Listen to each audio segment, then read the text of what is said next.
The wetlands of North Carolina looked like they were holding their breath that morning.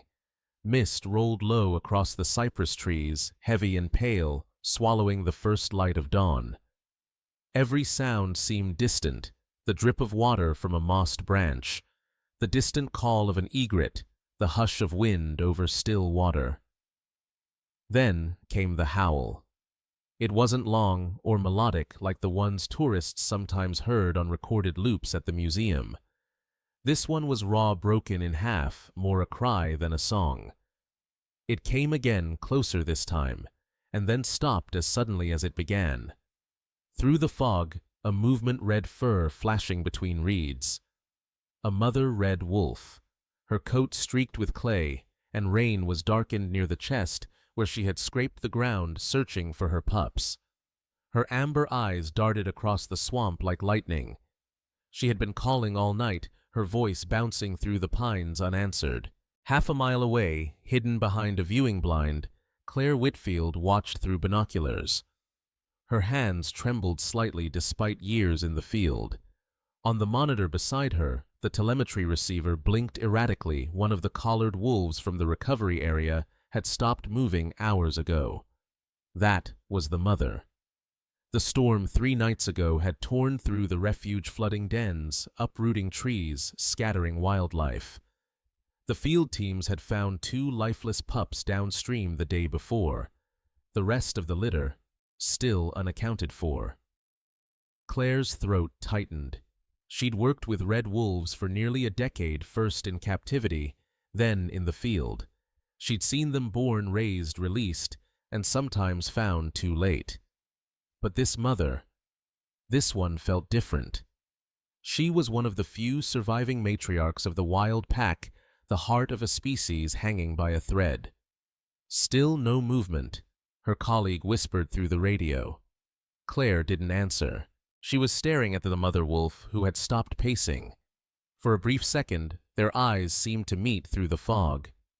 The animal tilted her head, sniffing the air as if sensing something familiar, something human, yet not dangerous.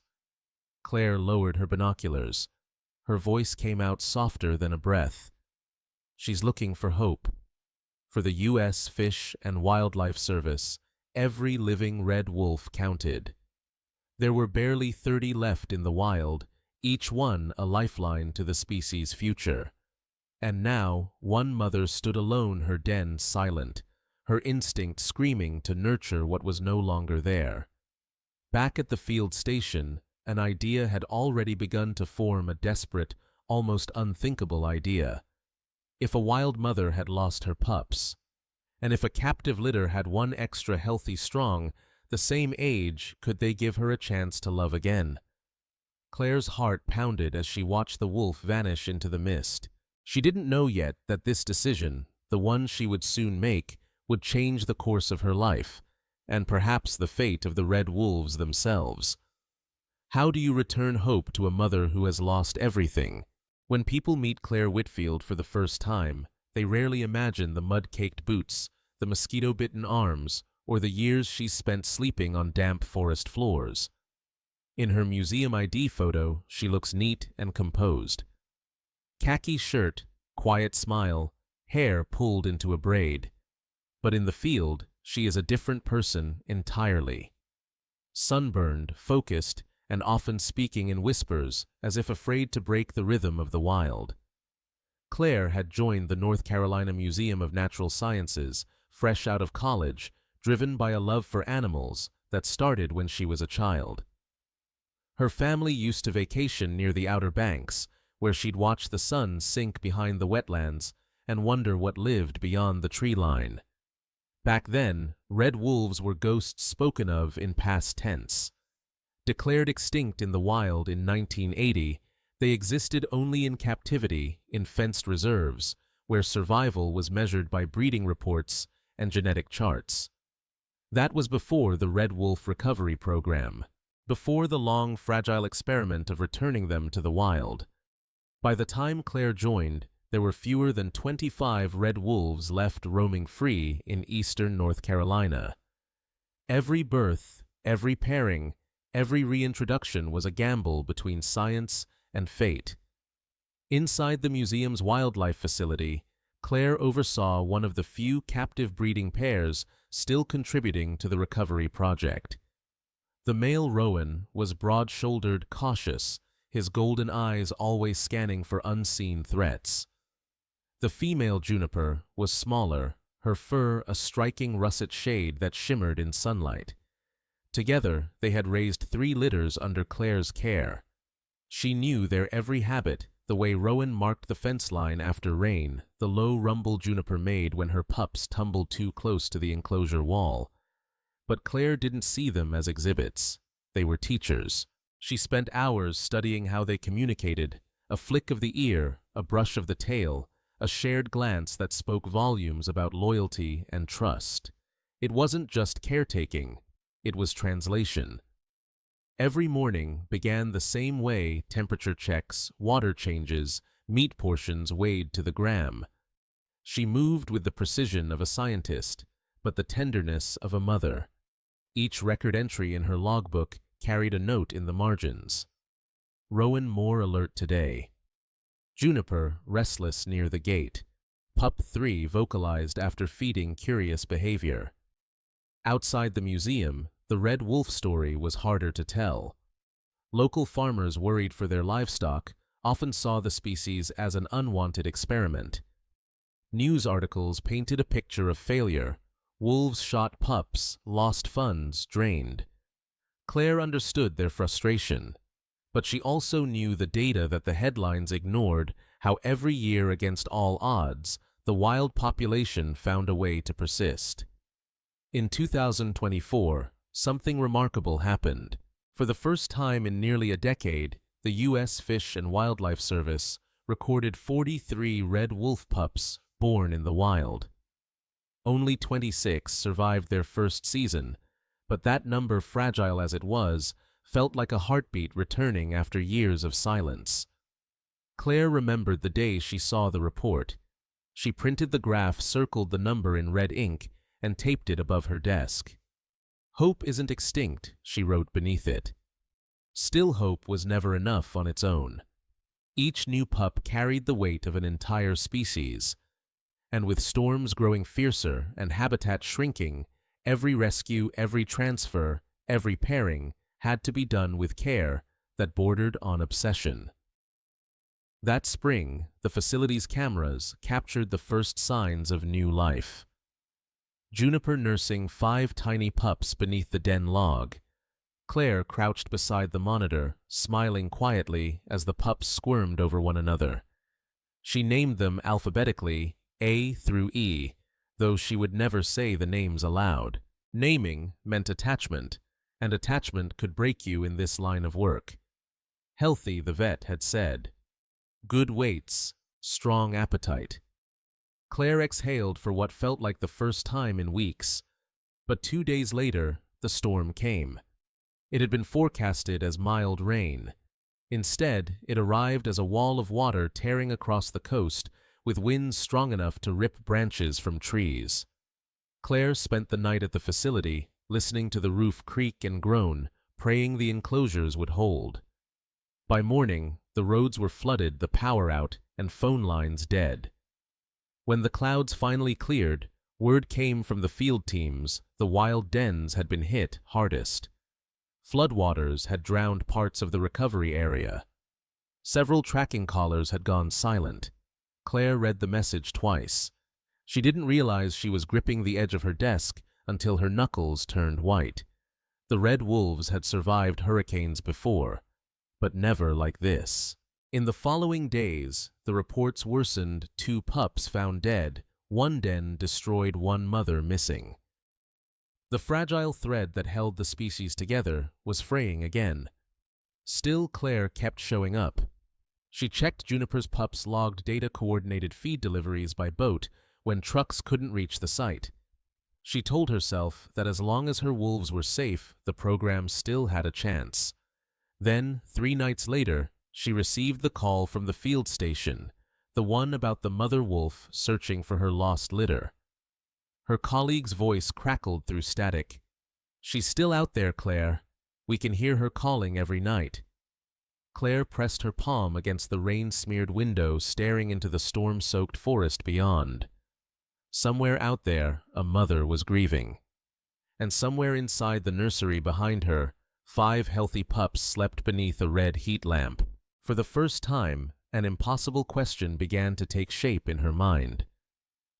Could one of them become her salvation? The rain had barely stopped when the trucks rolled out from the museum parking lot. The air smelled of salt and mud, North Carolina's coastal storm signature, and the sky was still bruised from the night before. Claire sat in the passenger seat beside a field biologist from the U.S. Fish and Wildlife Service, her eyes fixed on the carrier box resting quietly in her lap. Inside, wrapped in a fleece-lined pouch and cushioned by soft straw, was Pup C, the third born of Juniper's litter. 10 days old, barely the size of Claire's palm. Its tiny chest rose and fell with shallow rhythmic breaths. "This is the one?" asked Daniel the driver, his voice cautious. Claire nodded. Strongest heartbeat, perfect weight, same age as the wild litter that was lost. Daniel hesitated before speaking again. "You know if she doesn't accept it?" "I know," Claire interrupted softly. "If she rejects him, he won't survive. But if we don't try, she'll never stop searching." Silence filled the truck. The wipers swept back and forth in steady rhythm. In the back seat, insulated coolers held gauze pads, and scenting cloths, soaked with the mother wolf's bedding odor, collected days earlier from the den site. The plan was delicate, almost surgical in its precision. The captive pup would be rubbed with the scent of the lost litter, then placed gently among the remains of the den. The mother's instinct would decide the rest. They reached the refuge by mid-morning. The forest was quiet except for the hum of cicadas and the crunch of wet leaves under their boots. Claire adjusted her cap and slung the telemetry receiver over her shoulder, its antenna beeping faintly as they tracked the signal from the collared female. "She's about half a kilometer northeast," Daniel murmured, watching the handheld screen. Claire's stomach tightened. "Close enough to watch us." At the den site, the ground was still damp, littered with broken branches and clumps of fur. The smell of earth and decay hung faintly in the air. Claire knelt, brushing aside leaves to reveal the hollow, a shallow bowl of mud and roots where the storm had swept everything away. She opened the carrier slowly. The pup stirred its nose, twitching as if searching for something familiar. Claire's hands shook as she lifted it, so small, so impossibly alive. Daniel handed her a cloth. "Use this first." She nodded gently, rubbing the pup's fur with the mother's scent, blending it into its own. Then she leaned closer to the den, whispering under her breath, as if confessing a prayer. "Please take him." She set the pup down and stepped back, motioning for Daniel to retreat. They withdrew behind a cluster of shrubs, setting up a remote camera on a tripod. The receiver clicked softly, picking up movement nearby, the collared wolf approaching. Minutes passed. Then, from the shadows, the red wolf emerged. She moved cautiously, her paws silent on the wet soil. Her ribs showed faintly beneath her coat, worn thin from days of searching. Her head lowered as she sniffed the den entrance, nostrils flaring. The scent was different, foreign, but faintly familiar. Claire's breath caught. "Come on, girl," she whispered. The wolf hesitated, ears flicking backward. For a moment it seemed she might turn away. But then the pup whimpered, a tiny, helpless sound that broke the silence. The mother froze. Her muscles tensed. And then slowly she stepped forward. The camera captured everything, the nudge of her nose against the pup's belly, the low whine that trembled from her throat, the careful lick that followed. The pup squeaked once more and nestled closer into her fur. Claire pressed a hand to her mouth. Daniel's eyes widened. "She's accepting him," he breathed. Tears burned behind Claire's eyes, but she didn't move. She knew the protocol: observe for an hour, then withdraw quietly. But her mind was already somewhere else, tracing the invisible thread that had just been woven between captivity and wilderness, between science and something sacred. As the minutes passed, the mother wolf curled around the pup, her body a living shelter. When she finally lay still, the forest seemed to exhale. For the first time since the storm, the telemetry signal pulsed steady and strong. Back at the truck, Claire removed her gloves, staring down at her trembling hands. "It's done," she said. She took him. Daniel smiled faintly. "Then maybe there's hope after all." Claire didn't answer right away. She looked out at the line of cypress trees, swaying in the wind, the mist lifting like smoke from the ground. "Hope," she murmured, "feels like a dangerous word. But today, I'll take it." They left quietly, leaving behind the forest and its new secret. That night, Claire watched the footage again and again, the moment the mother's instincts overcame her grief, the first touch of her nose against the pup's fur. She saved a still frame on her laptop, the wolf's eyes half closed, the pup nestled against her chest. In her notebook, she wrote one line: "Transfer successful. Maternal response confirmed." But beneath the technical note, she added another in smaller handwriting. She looked at him the same way Juniper looked at hers. The footage was sent to FWS headquarters, where it was logged as cross-fostering success number 11. It would later appear in a conservation briefing, one more quiet milestone in the long, uncertain survival of the red wolf. For Claire, though, it wasn't just another data point. It was a promise, a bond she couldn't explain, forged between a woman, a mother wolf, and a pup that had crossed worlds to find its family. She didn't know then that she would see them again. Not through a monitor, not behind a fence, but face to face in the wild.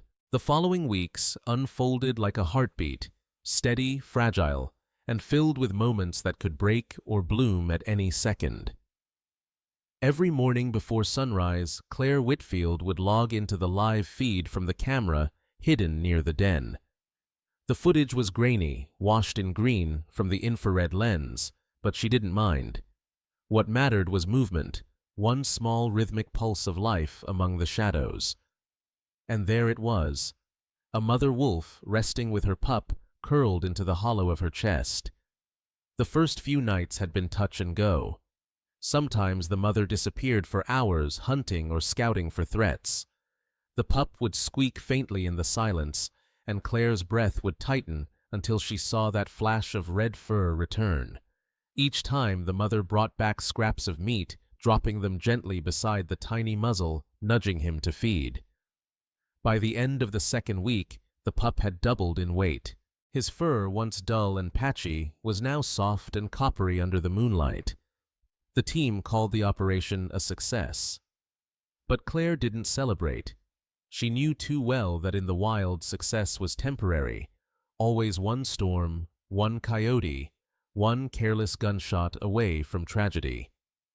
She insisted on conducting follow-up visits herself. The official reason to ensure data accuracy. The real reason she couldn't stay away. The first time she returned to the den, the forest was alive with the scent of wet pine and new growth. She approached quietly, keeping downwind, careful not to disturb. A sudden rustle froze her mid-step. From the thicket ahead, a pair of amber eyes glimmered. The mother wolf. She stood, tall, ears pricked, body taut as a bowstring. For a moment, Claire's breath caught, then she slowly lowered her gaze, turning her body slightly to the side, a gesture of respect she'd learned from years of observation. The wolf didn't flee. Instead, she sniffed the air, tail flicking once. Recognition shimmered between them, brief but undeniable. The same woman who had brought her pup now stood quietly before her, empty-handed, unthreatening. Claire whispered, "It's okay, Mama. I just needed to see you." The wolf tilted her head, the faintest trace of calm settling over her. Then she turned and vanished into the brush, her reddish coat melting into the trees. It was the first time Claire felt something more than scientific detachment, something wordless, ancient: trust. Over the next months, she made the trip once a week, sometimes alone, sometimes with Daniel. They placed motion-triggered cameras along the creek and logged the pup's growth, first steps, first bites of solid food, first playful tugs at his mother's tail. In the footage, the pup was always bold, running, pouncing, biting at insects twice his size. He was stronger than most captive-born wolves Claire had seen. She liked to think a part of Juniper's lineage lived in him, carried from the museum walls to the open wild. By midsummer, the pup could follow his mother on short hunts. The two were inseparable, moving like mirrored shadows between the trees. Claire began to call him in her notes only Brave One. "Don't name him Daniel," warned one evening as they packed up equipment. "I didn't." Claire said, though she knew she had. The summer heat came with new challenges. The wetland pools shrank, drawing in mosquitoes and black flies. Prey grew scarce. Through the cameras, Claire saw the mother returning thinner, her ribs more visible each week. One night, the feed cut abruptly, static filling the screen. When it returned, the den was empty. Claire's stomach dropped. She replayed the footage again and again, scanning every frame. At dawn, she radioed Daniel. "Signal's gone from the collar. I'm heading out there." Hours later, she pushed through the undergrowth, sweat stinging her eyes, heart pounding. The air buzzed with heat and cicadas. Claire, slow down. Daniel called behind her. "If they've moved dens, they'll be nearby." But she didn't slow. She followed the faintest traces, paw prints in the mud, tufts of fur snagged on thorns. Then, from across a dry creek bed, came a sound that stopped her dead in her tracks. A whine. High-pitched, sharp, unmistakable. She scanned the opposite bank, and there he was. The pup, now lean and lanky, standing ankle-deep in the water, ears too big for his head. His fur gleamed red-gold under the sun. Claire froze, barely daring to breathe. He tilted his head, eyes narrowing, studying her. Then, to her disbelief, his tail flicked once, an awkward, uncertain wag. The mother appeared seconds later, bounding to his side. She didn't snarl or retreat. She simply looked at Claire, her gaze steady, as if measuring something unseen. Then she turned, nudged the pup, and the two trotted back into the forest. Daniel whispered, "She knows you." Claire nodded, her throat too tight for words. That night, back at the field station, she logged the encounter. Both subjects healthy, relocated to higher ground near creek bed. Interaction minimal, but calm. She hesitated before typing the next line. Possible recognition behavior observed. She sat there for a long moment, staring at the blinking cursor. Then softly, she added one more sentence. They are surviving. Weeks blurred into months. The summer storms returned, testing every den in the recovery zone. Once, during a torrential downpour, Claire drove through flooded roads to reach the observation post. The telemetry signal flickered weakly, one long pulse, one short. For hours, she and Daniel listened through the static until at last the tone steadied again. "They made it," Daniel said, slumping in his chair. Claire smiled faintly. Of course they did. Each victory felt microscopic to the world, but monumental to her. With every report she filed, with every pup that lived, the species took another fragile step away from extinction. But she also knew this peace wouldn't last. Red wolves matured quickly. Within a year, the pup would no longer need his mother or the human who once bridged their worlds. For now, though, she allowed herself to watch, to breathe, to believe. On the final evening of autumn monitoring, she stood on the edge of the wetland, camera in hand, as the sun dipped low. Across the water, the mother wolf appeared, the pup now nearly her size. They stood in silence, watching her from a distance. The pup lifted his muzzle to the wind. Then a single low howl. It wasn't quite adult, still breaking in pitch like a teenager's voice, but it carried through the cypress trees and echoed across the swamp. Claire laughed through her tears. "Good boy," she whispered. "You found your voice." The mother turned, and together they disappeared into the wild. Back at the museum, Juniper's remaining pups had grown strong. The facility's success record had improved, and new partnerships were forming across state lines. Yet Claire's mind stayed in the wetlands with a wild mother and the brave little red wolf who had learned to call her world home. She didn't know it yet, but their paths weren't done crossing. The next chapter of their story would test everything she believed about survival belonging and what it truly means to save a species. By the time summer turned to autumn, the refuge was breathing again. The trees wore their bronze leaves like armor, and the wetlands shimmered in the late sunlight. For the first time in years, the Red Wolf Recovery Zone was stable. The surviving pups from multiple litters were thriving, dispersing across new territories, their signals blinking steadily across the digital map in the monitoring station. For Claire Whitfield, those blinking dots had become her compass. Each one told a story where the wolves hunted rested-crossed rivers or returned to their dens. It was proof that the species still had a pulse. But on the morning of October 17th, the screen changed. She was halfway through a mug of coffee when one signal the mother's collar stopped moving. A red exclamation mark blinked beside the ID number. At the same moment, another alert appeared on her phone. Wildfire reported. Dare County, Sector 3. Claire's chair scraped back before she realized she was standing. Sector 3. "That's near the marsh ridge," she said aloud. Her voice trembled. "That's her territory." Daniel looked up from his laptop. "We should wait for clearance." But Claire was already grabbing her jacket. If the fire reaches the den, they'll have no chance. By the time they reached the edge of the refuge, smoke was already snaking through the trees.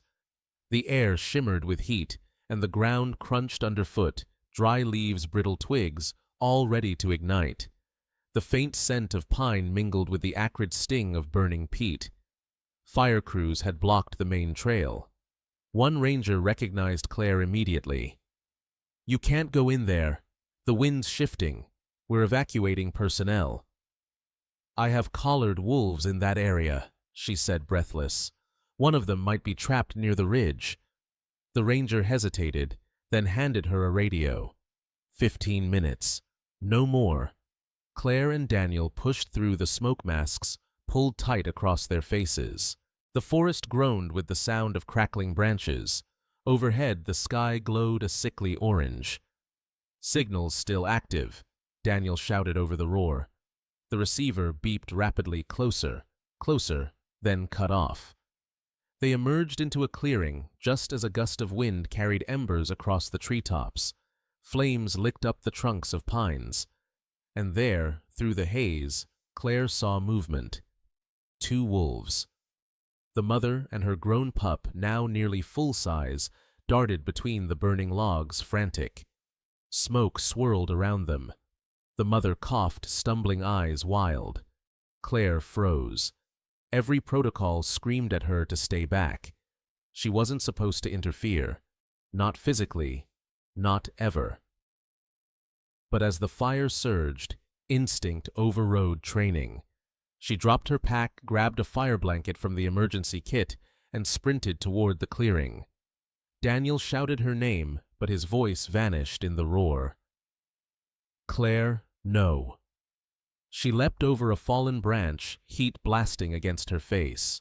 The wolves had backed against a patch of bare soil, hemmed in by flames on 3 sides. "Hey, this way," she yelled, waving her arms. The mother wolf turned ears flat, snarling a warning. "I'm not here to hurt you," Claire, whispered, voice breaking. "Just go. Go." Then, as if understanding, the mother bolted past her, the younger wolf close behind.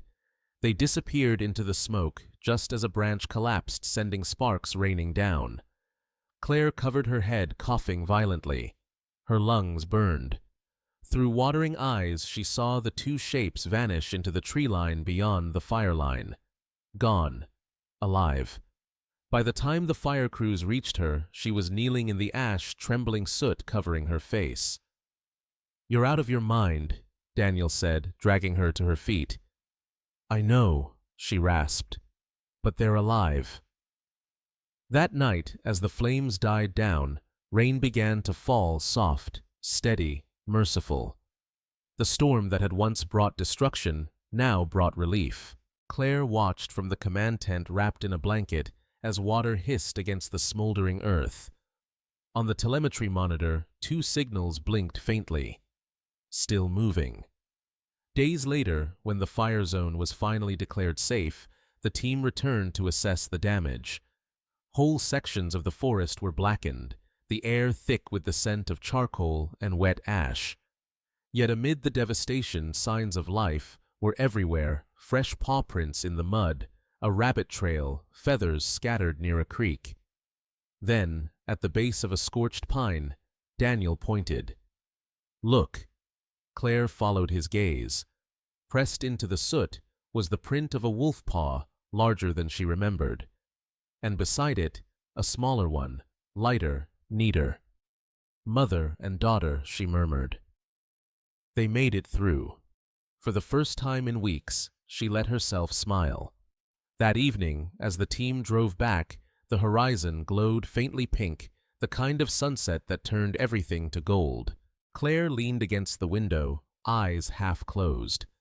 The image replayed in her mind again and again, the mother turning toward her in the firelight, not with fear, but recognition. It wasn't gratitude wolves didn't feel that the way humans did. It was something older, something that spoke without words. She had risked everything to give them a chance, and they had taken it. A few days later, Claire was summoned to the regional FWS office. The meeting was formal, clinical, the kind of setting where emotion had no place. Across the table sat the program director, glasses glinting under fluorescent light. "You entered an active fire zone without clearance," he said evenly. "Yes, sir." "You made physical contact within the reintroduction area. I did not touch them. I directed them out. That's still interference." Claire said nothing. He sighed, flipping through her file. "Claire, you've done extraordinary work for this program, but we can't afford mistakes. You'll be suspended from field duty until the review board concludes." Her chest went cold. "How long?" "As long as it takes." That night, she sat alone in her small apartment above the museum. The hum of the refrigerator was the only sound. On her table lay the field radio, now silent, and a small framed photo, a still from her camera feed. The mother wolf curled around the pup months ago. She traced a finger over the glass. "You made it out," she whispered. "That's all that matters." Outside, thunder rolled again in the distance. Rain began to patter against the window, but instead of dread, she felt a strange peace. Nature wasn't forgiving, but it was cyclical. Fire gave way to rain, loss to renewal. Somewhere out there in the damp ashes of a burned forest, 2 red wolves were beginning again. A week later, Daniel stopped by her office with a small USB drive. "Footage from the new camera traps," he said quietly. "You should see this." Claire hesitated, then plugged it into her laptop. The screen flickered to life footage from a ridge overlooking the marsh. There they were. The mother and her grown pup both alive, their fur shimmering in the morning light. The pup, no longer a pup, really walked beside her confidently. They paused at the edge of a clearing, sniffing the air. The mother turned her head toward the camera, and for a split second, Claire could have sworn she looked straight at her. Then they vanished into the trees. Claire sat back, tears streaming down her cheeks. "They're still here," she whispered. "They survived the fire." She closed her eyes and let herself cry, not out of sadness, but release. All those months of sleepless nights, The endless reports, the guilt and fear and silence, they all melted away. The fire hadn't just tested the wolves, it had tested her too. And in their survival, she found her own. The fire left more than smoke in its wake. It left questions. For weeks afterward, the smell of char still lingered in the air, and the public began asking what no one wanted to confront. Should the red wolves still be here at all? The debate started small, an editorial in the local paper, a few angry comments on social media, but it spread like wildfire of its own. Farmers complained of missing chickens and calves, blaming wolves, though evidence was thin. Hunters accused the Fish and Wildlife Service of valuing predators over people. Politicians promised accountability. And at the center of it all was a single image, the now viral photo of Claire Whitfield kneeling in ash, her face streaked with soot, eyes wide as the fire raged behind her.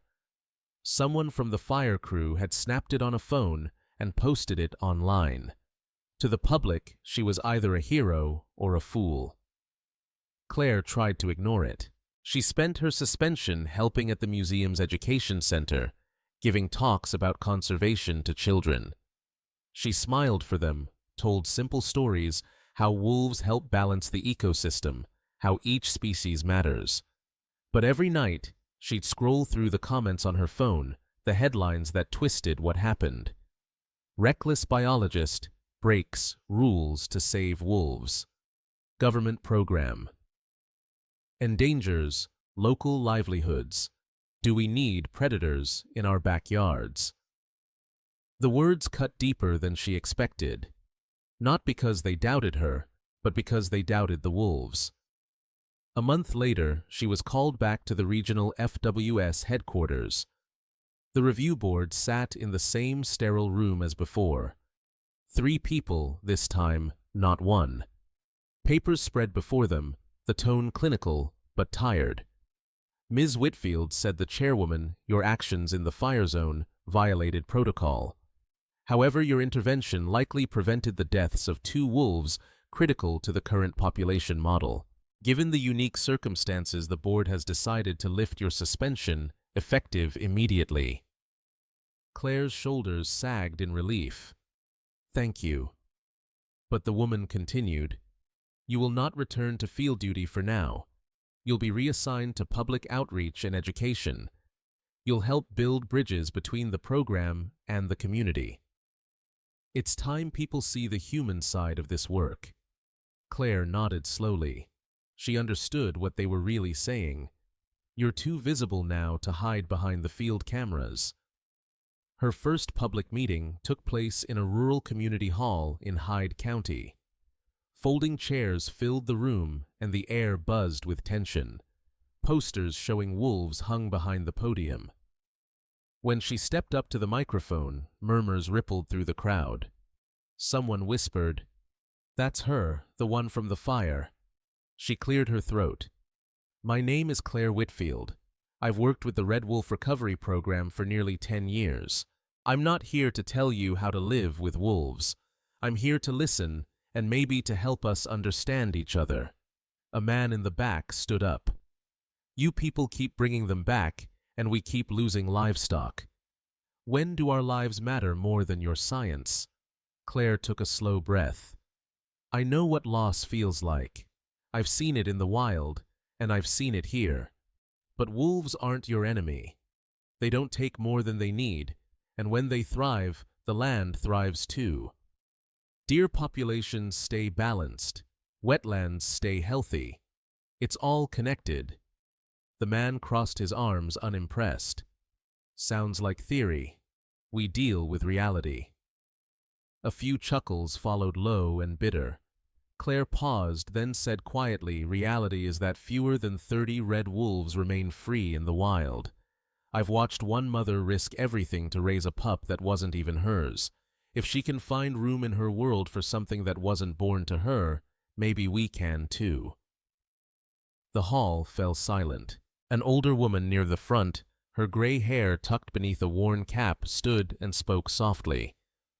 "My granddaughter saw a wolf near our pond last winter. She said it was beautiful. We were scared at first, but then we realized we were lucky to see something wild again. The tension eased just a little. Claire smiled faintly. That's what this is about. Not fear, not control, just coexistence. After the meeting, several people approached her with quiet questions. What to do if they saw a wolf, how to protect livestock, without trapping, how to tell red wolves apart from coyotes. She answered each one patiently, writing down hotline numbers, handing out brochures. Outside, as the sun set over the fields, Daniel leaned against her car. "You handled that well." She exhaled. "I don't think I changed anyone's mind." "Maybe not," he said, "but you gave them something new to think about." Over the following months, her new role expanded. She began hosting workshops in schools, producing short documentaries for the museum's channel, even leading guided tours through protected areas. Her voice, once heard only on field radios, was now reaching thousands. The backlash didn't disappear, but something else grew alongside it: understanding. People began sharing photos of wolf tracks, not as threats, but as sightings. Ranchers started testing new fencing methods funded by conservation grants. Local news replaced angry headlines with cautious optimism. And quietly within the refuge, the wolves continued to thrive. One morning, while preparing slides for a conference, Claire received a message from Daniel. "We picked up new signals. The mother's collar still active. Guess what pup's transmitting to?" "She's been tagged." Claire froze. "She..." "Yeah. The brave one's a she. And she's paired up." Claire's eyes filled with tears. The pup, the same one she had carried in a box so many months ago, was now an adult carving out her own territory, carrying the bloodline forward. A small miracle born of science, instinct, and something deeper. That night, Claire stood outside the museum after everyone had gone home. The city lights shimmered in the distance, but her gaze drifted toward the dark horizon, the invisible line where wilderness began. The wolves were out there, still walking, still surviving. And though the world around them argued, protested, doubted, they did what wolves had always done. They endured. Winter settled over the wetlands like a quiet blanket. The marsh grasses stood brittle and gold, and the rivers ran dark beneath sheets of ice. For the red wolves, this was the season of movement, young dispersers leaving their birth packs to find territories of their own. For Claire Whitfield, it was the season of endings. After months of public work and outreach, she received an envelope from the Fish and Wildlife Service. Inside, a transfer order, temporary but final in tone. She was to assist with a special release operation at Alligator River National Wildlife Refuge. A pair of wolves, including one recently tagged female, would be relocated to strengthen the northern pack. When she read the ID code of the female, her breath caught. RW223F. She didn't need to check the database. It was her. The foster pup, the one who had survived the flood, the fire, the odds. The one she'd carried in her hands like a heartbeat. 2 weeks later, Claire stood on the frozen edge of the refuge snow, crunching beneath her boots. The truck beside her idled softly, its back doors open. Inside, 2 wolves rested in separate transport crates. The male paced restlessly, his breath steaming through the mesh. The female sat still, her amber eyes calm, alert, unafraid. "She's steady," said Daniel, scanning the vitals. "Heart rate normal. Weight perfect." Claire nodded. She was always brave. He glanced at her. "You sure you're okay with this?" She smiled faintly. "I've known since the day we placed her in that den that this moment would come. Wolves are meant to be free. That's what we've been fighting for." Still, her voice trembled when she added, "But it doesn't make goodbye any easier." They drove deep into the refuge, guided by GPS and instinct.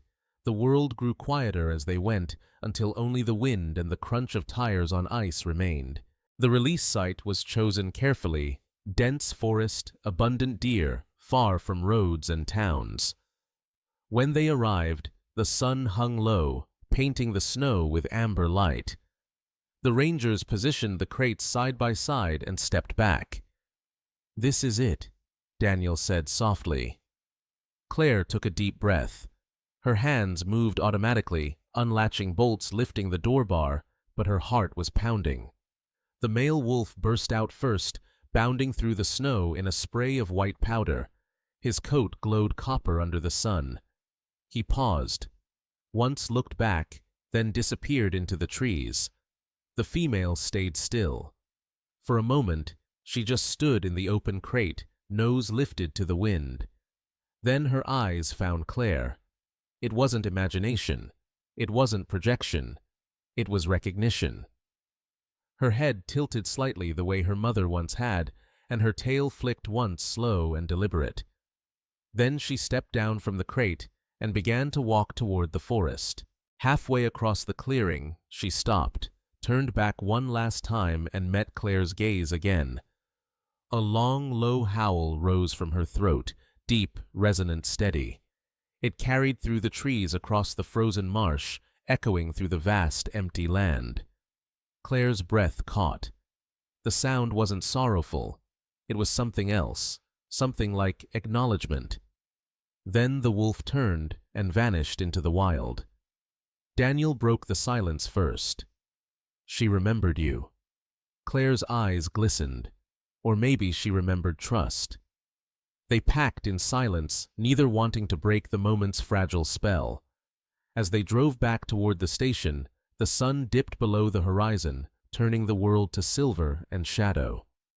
That night, alone in her cabin, Claire wrote her final field note.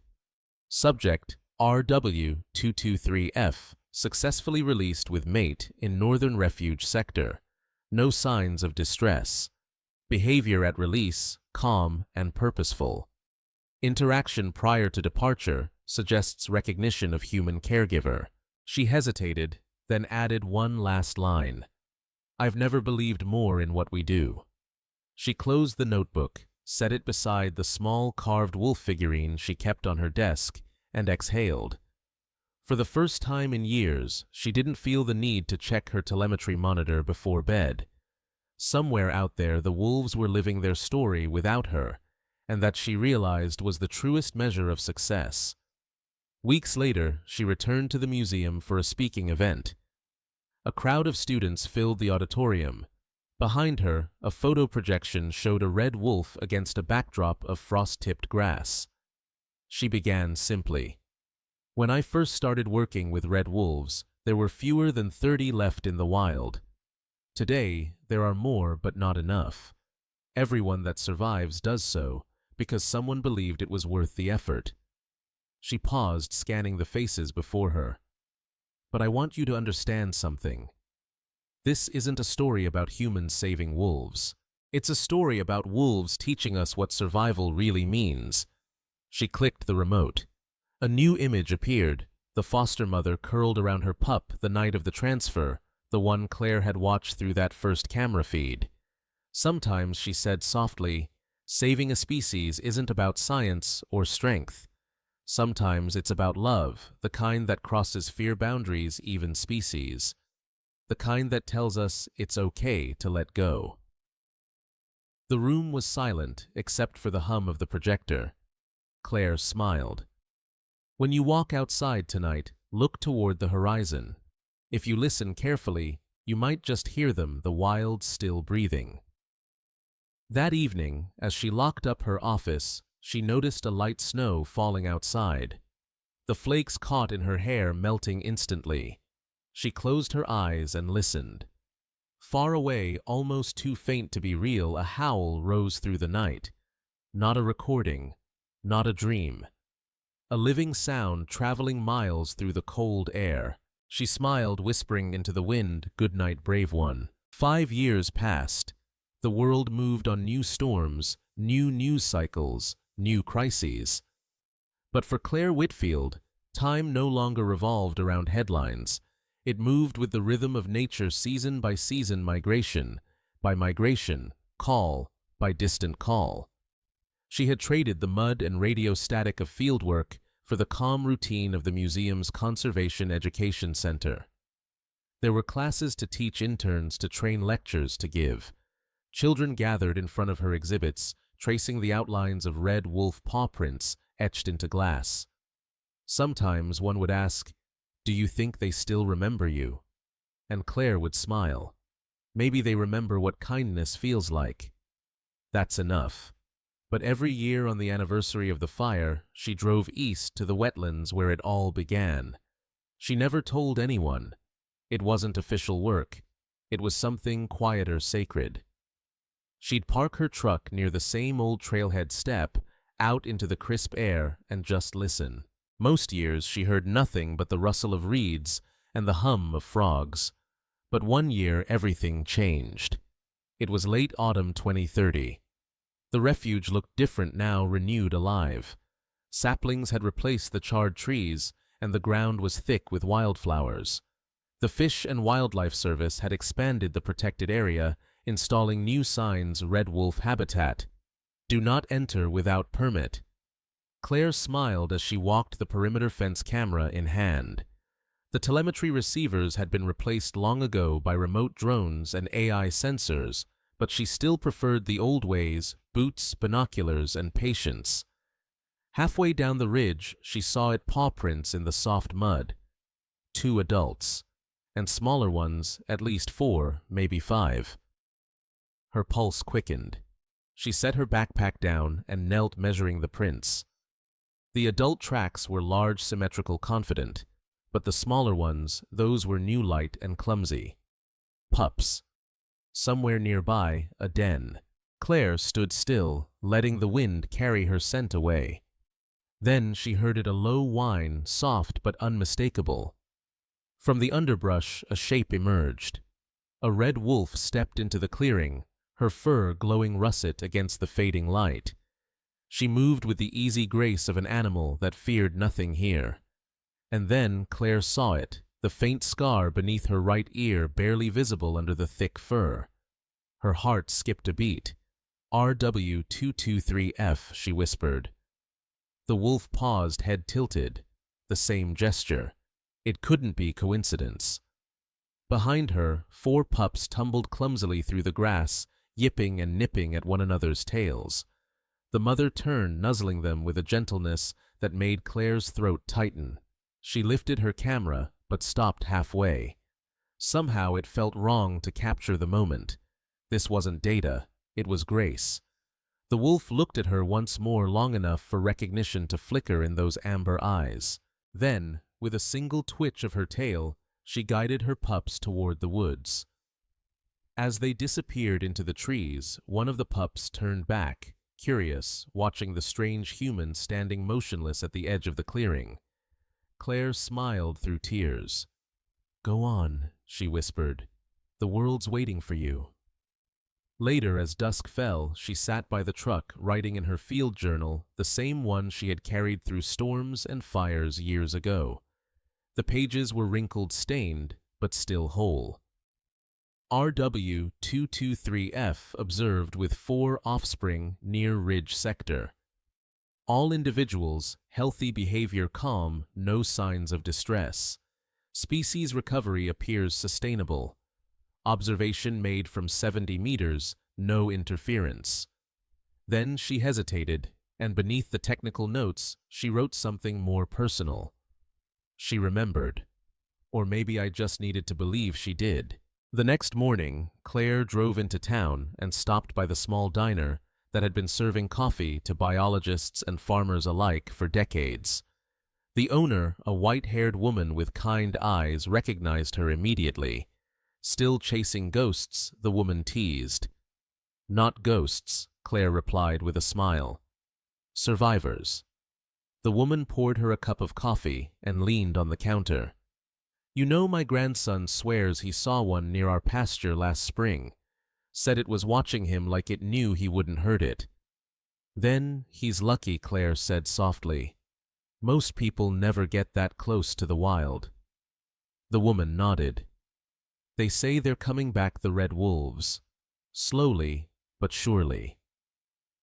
Claire looked out the window toward the horizon, where the morning mist hung low over the fields. Yes, she whispered, slowly, but surely.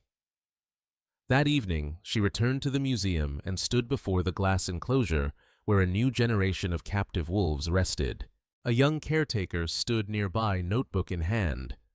"Dr. Whitfield," the girl asked, "do you ever miss the field?" Claire smiled. "Every day. But you know what I miss most? What the sound. That moment before dawn when the forest is still and you hear a howl that reminds you you're not alone on this planet." The caretaker smiled, nodding. "I hope I get to hear that one day." "You will," Claire said, "if you listen hard enough."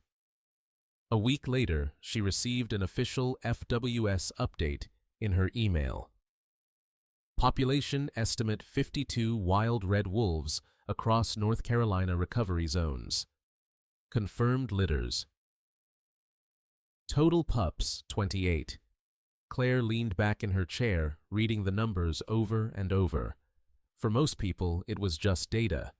For her, it was a symphony. She opened her old field file and added one final note beneath the original project summary. It worked. They came back. That night, she walked out onto the museum's rooftop terrace, where the city lights faded into the dark. The air was cool, tinged with salt from the distant sea. Somewhere far to the east, deep in the wetlands, a faint sound rose, a long melodic howl drifting through the wind. Claire closed her eyes, letting the sound wrap around her like a memory.